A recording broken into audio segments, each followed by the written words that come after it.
Hey, hey, hey! I'm back to do a self assessment for my gender studies course. I have exactly 3 questions that I need to complete in order to nail this task. So, let me get started. The first question I have reads: read the course content objectives. Explain how you have or have not met these objectives.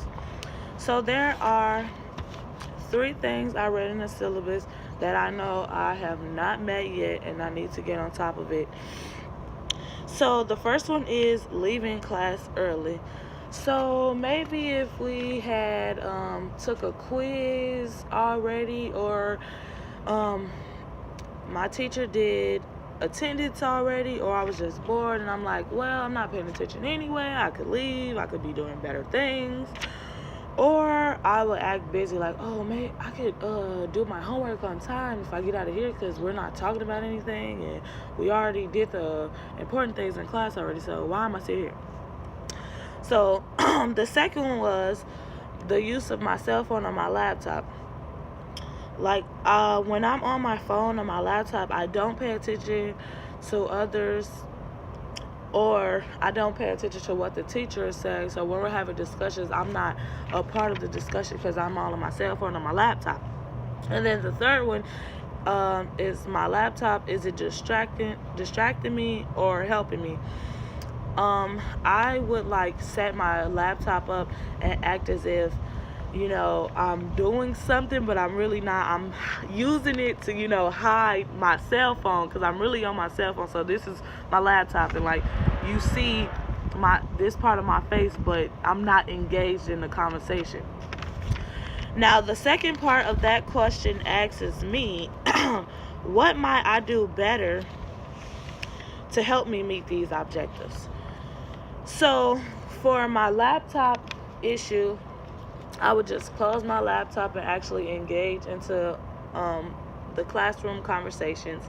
And then for use of my phone, I would just put my phone down, turn it down on silent, put it to the side, leave it in my book bag so I don't have any reason to look at it or try to text anybody back or leave class just to get on the phone or anything like that.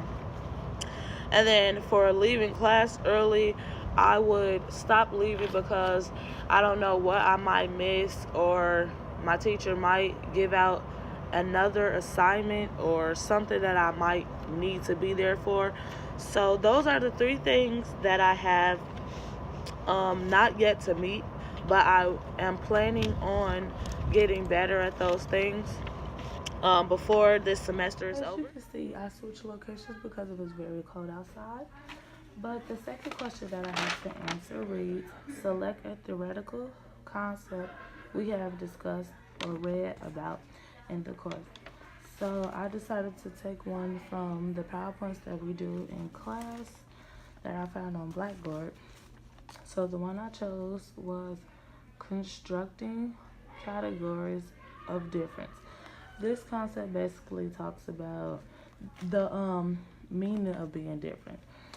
And in slide 3, it does a great job of showing the difference between people. And some of the points that they gave were like eye color, sex, gender, clothing, skin color, favorite movie, or height. And then the new example that I made that wasn't directly on there from our class material was ways you use socialization with people such as family, co-workers, friends, or people that you don't know. And what I mean by that is how you talk to certain people in your life that are in different categories, which you put them in. Meaning, you communicate with them on a different level. For my last question, it asks me to read the ethics and social responsibility objectives for the course and explain how you have or have not met these objectives. There were 4 listed that I could pick from, so I chose number 2 and number 4. For number 2, it says use independent thinking thinking, critical analysis, and reasoned inquiry when accessing personal, professional, and societal issues. I would say I use these three skills every day.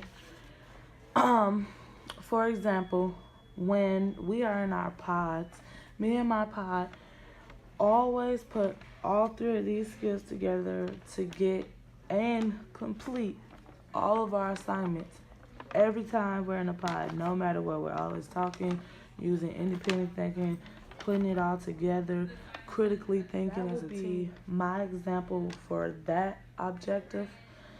And then the next objective I picked was number 4, which reads, articulate how one's framework and understanding of social responsibility shapes one's actions.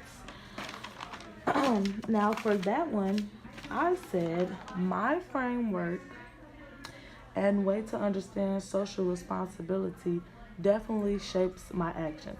For example, if someone I know and I have two totally different viewpoints about something, that framework will shape both of our actions differently. That does not mean that the framework and understanding social responsibility doesn't shape one's action. It will just be some changes to the way actions are being shaped, whether it be good or bad.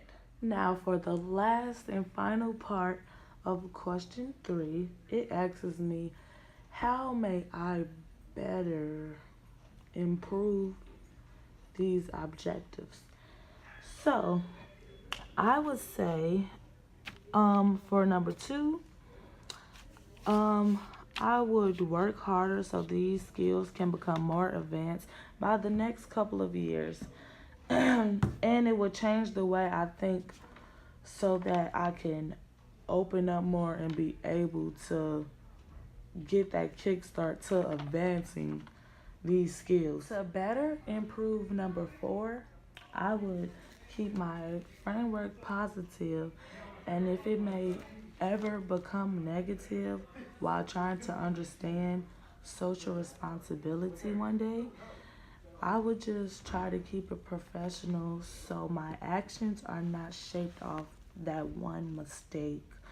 That way I become more stronger in that area.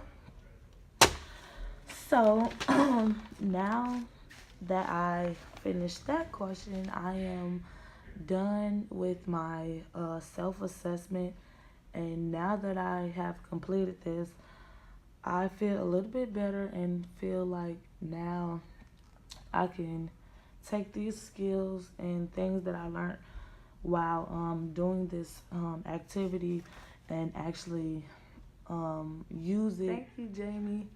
See ya. I hope you enjoy.